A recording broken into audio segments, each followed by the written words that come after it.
dafa am benn boroom xam-xam bu waxoon lu am solo, dafa wax ni nit ñi de li ñuy xaar ci yow mooy nga juum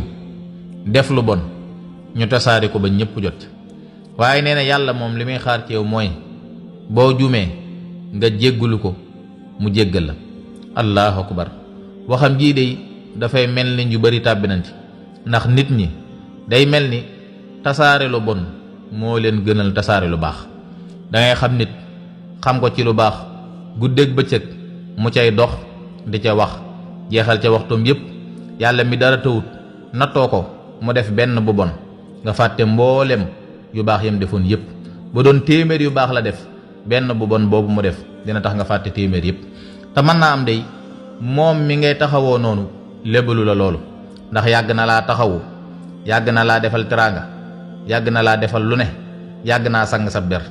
waaye tey yàlla nattoo na ko mu wax dara wala mu def ko te loola juunu nga topp ca loola di ca wax guddi ak bëccëg. li may faral di wax rek, nit ñi de day mel ni boo nekkee ci lu baax di ca góorgóorlu ñoom du leen intéressé, du yëg ni sax yaa ngi wax lu baax wala yaa ngi koy jéem a jëf. waaye kañ nga xam ne nit ñi ngi la daan bàyyi xel bu fekkee ne dangaa juum wax dara wala nga def ko, ñépp ay ànd di wax ca loola mel ni yow mosoo def lenn lu baax.